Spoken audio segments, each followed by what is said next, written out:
Kumusta mga ka-shoe lover? Welcome back to another video. Ang project natin ngayon ay kung paano nga ba masolusyonan ang problema ng sole separation ng Vans. Pero bago tayo mag-umpisa, please like, comment, and subscribe para ma-update ka sa mga bagong videos tulad nito.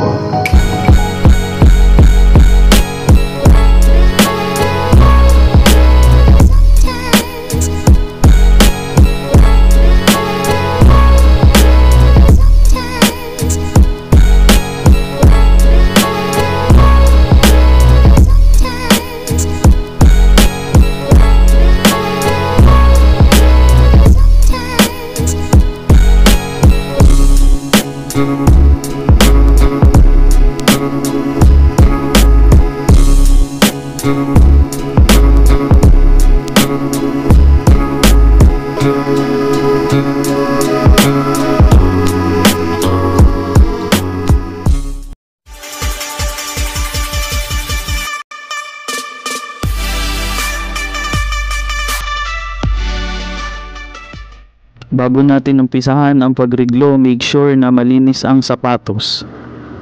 Ang gamit nga pala nating shoe cleaner ay RA Premium Shoe Cleaner. So ang una nating gagawin ay tanggalin natin ang shoelace.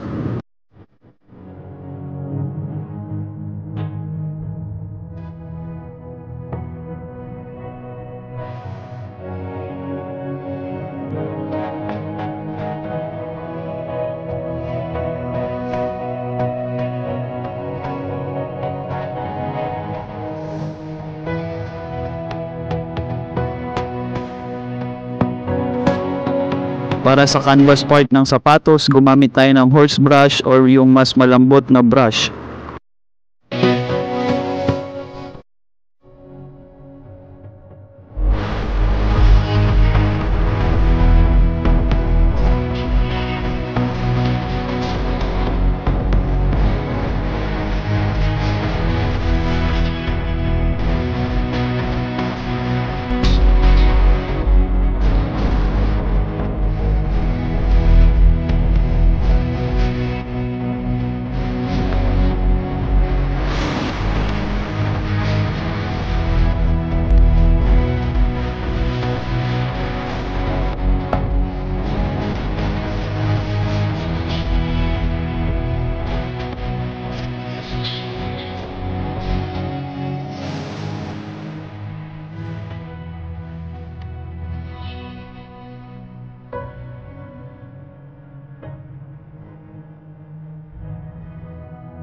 Para naman sa midsole part and outsole part, gumamit tayo ng nylon brush or yung mas matigas na brush.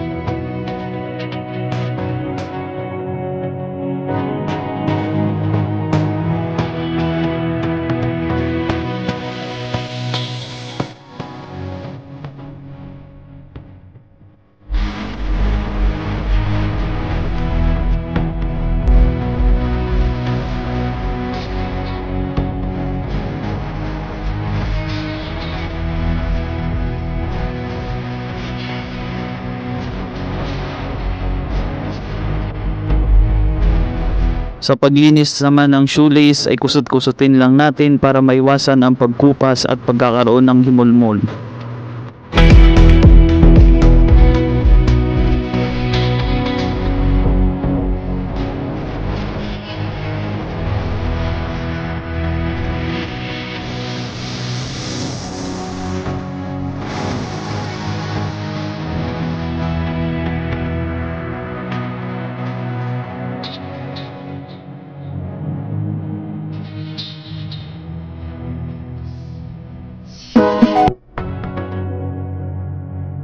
As expected nga mga ka-shoe lover, tuyo na siya, so dadako na tayo ngayon kung paano nga ba ang pagriglo ng sole separation.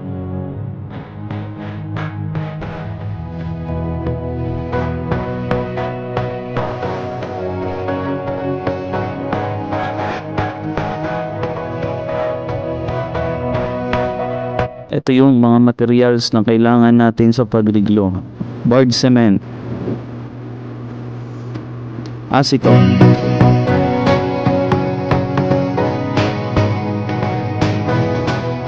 liha, bulak, tape, and hot air gun. Ang una nating gagawin ngayon ay tanggalin ang old glue sa part na may separation gamit ang acetone. Siguraduhin natanggal na ang mga lumang glue bago tayo lumako sa pag-apply ng barge cement.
Pagkatapos natin tanggalin ang old glue, lagyan natin ng tape yung part na hindi kasama sa lalagyan natin ng barge cement para maiwasan ang excess glue.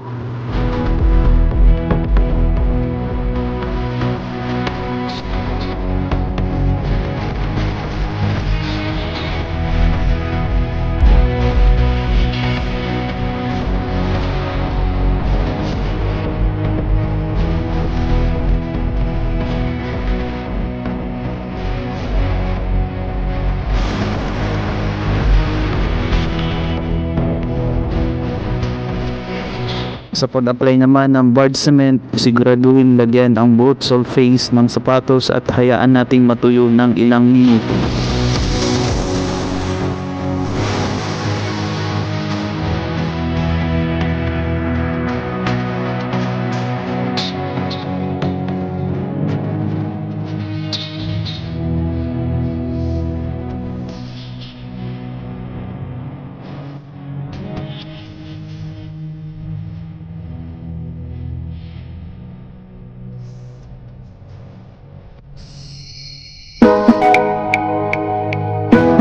Makalipas ang 20 minutes, tuyo na ang barge cement mga kasyulaber at papatungan na nga natin ulit.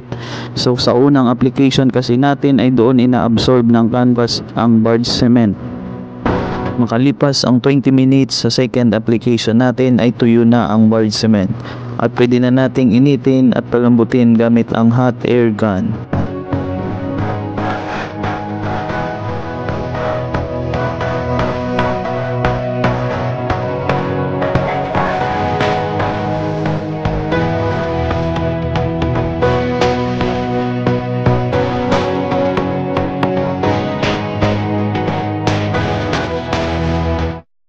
Pag malambot na ang barge cement, maaari mo nang ipagdikit ang both surface ng sapatos at i-press ito ng isang minuto.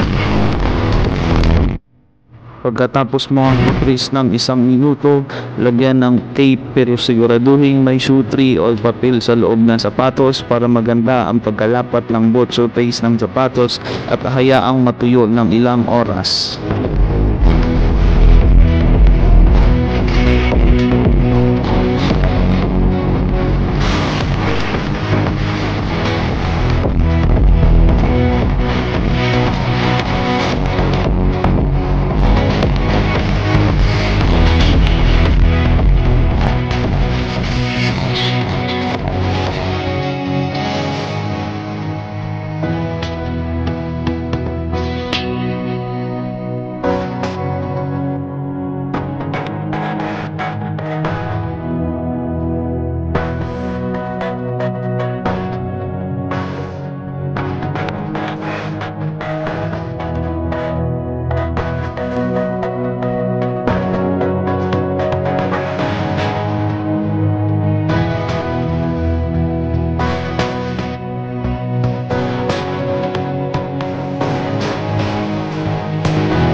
Makalipas nga ang 5 oras, tignan natin ang result ng project natin.